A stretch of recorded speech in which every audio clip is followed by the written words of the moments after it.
Hello, everyone. Today, we're starting a heartwarming story called Kira and the Whispering Willows. This isn't just any story. It's a journey about something really important, moral courage. So, settle in, get comfortable, and let the gentle whispers of Pinebrook Meadow surround you.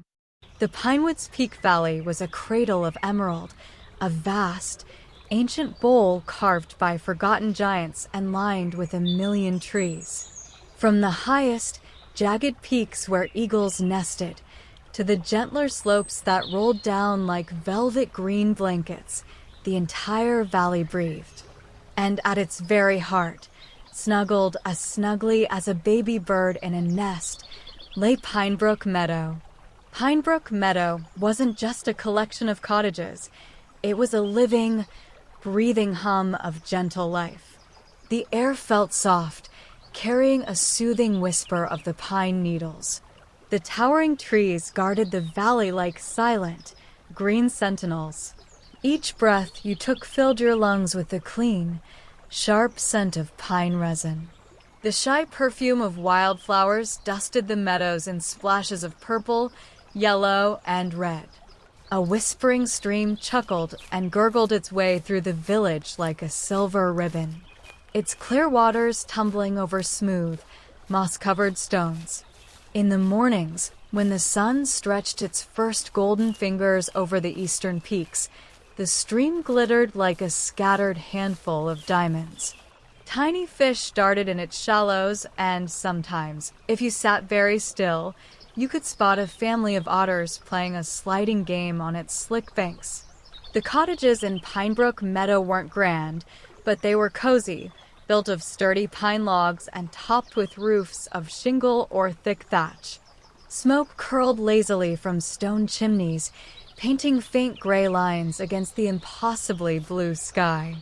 Every window seemed to frame a vase of wildflowers, and every doorway was an invitation to a warm, flower-dusted kitchen or a room filled with the scent of dried herbs. Life here moved at the pace of the seasons, like the slow, graceful dance of the pine trees swaying in the breeze.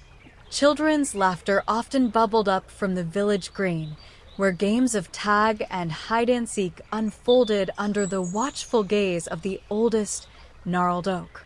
Adults, their faces etched with the gentle lines of honest work and peaceful days, exchanged greetings and stories in soft, comfortable. There was a quiet understanding in Pinebrook Meadow, an unspoken agreement that everyone looked out for one another. A warmth radiated through the close-knit community. And in the midst of this harmonious melody of village life lived Kira. Kira's hair was the warm, comforting color of honey left out in the sun, catching the light in shimmering waves that tumbled past her shoulders. Her eyes, the color of the summer sky just after a rain shower, held a depth that belied her years. They were eyes that saw not just shapes and colors, but stories and feelings. Kira wasn't made for boisterous games on the village green. She loved to watch the other children from the edges, a quiet smile playing on her lips. Her favorite companions were the silent, ancient trees, the chattering stream, and the shy creatures of the forest. She could spend hours simply sitting, listening to the secrets the wind whispered through the pine needles, or watching a ladybug trace a slow, deliberate path across a leaf. Her small hands were often stained with the earthy smudges of charcoal, for her most cherished possession was a worn leather-bound sketchbook. It was filled with images of tiny, curled fern fronds, the delicate veins of a fallen leaf, or the startled gaze of a curious squirrel. Kira had a way of noticing things others often missed. She was the first to spot the lone bluebell bravely pushing its head through the last patches of snow in spring.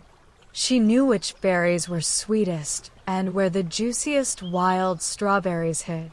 Her quiet observations gave her a unique understanding of the world around her, a gentle wisdom that shone in her thoughtful eyes. She wasn't loud, and she rarely sought attention.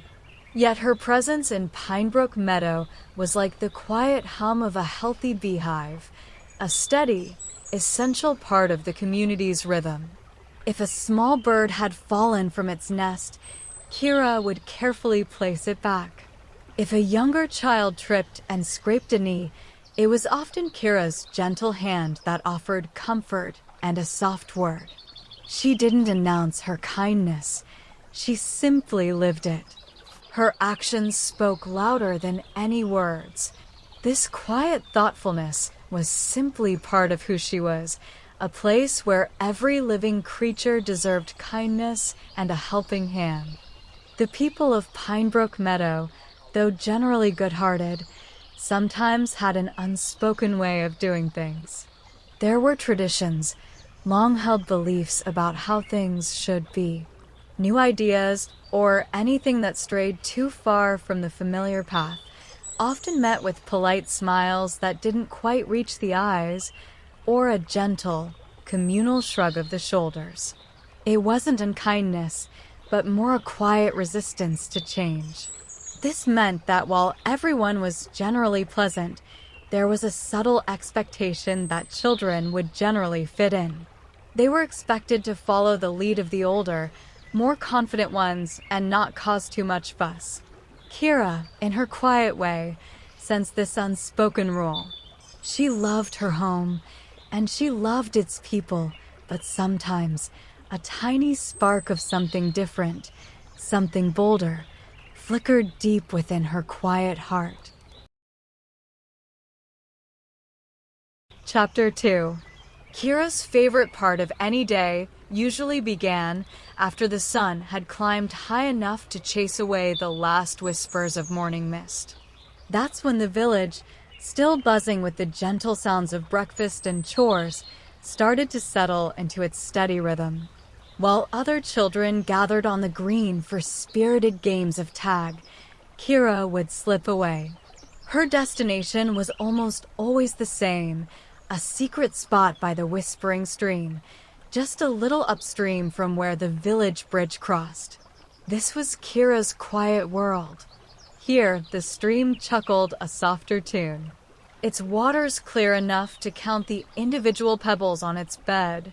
Overhanging willows created a cool, dappled light, turning the stream bank into a haven of shifting shadows and sunlight. She'd settle down on a smooth rock and pull her worn leather-bound sketchbook and a small pouch of charcoal sticks from her satchel. Hours would melt away as she sketched the delicate patterns of light on the water, the intricate bark of a nearby birch tree, or the busy dance of a dragonfly hovering over a sun-dappled leaf. She wasn't just drawing what she saw, she was trying to capture the feeling of it, the quiet hum of life all around her. Her comfort in her own company was a deep, still pool. While some children found joy in noisy groups, Kira found hers in the intricate details of a spider's web sparkling with dew, or the way a tiny beetle diligently pushed a crumb along a path. She was perfectly content with her own thoughts, weaving stories in her mind about the ancient trees and the secrets the stream carried from the highest peaks. This quiet observation had sharpened her senses, allowing her to notice the tiny changes in people's faces, the way a person's shoulders might slump when they were sad, or how their eyes would crinkle when they were truly happy. She saw the world with a gentle, perceptive gaze that went beyond just the surface.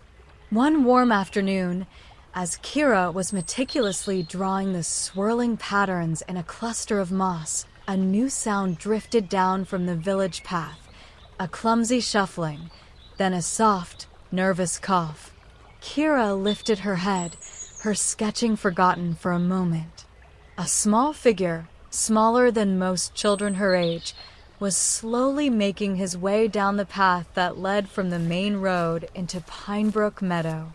He clutched a worn wooden box to his chest, and his eyes, wide and a little frightened, darted around as if seeing every tree and stone for the very first time. This was Pip.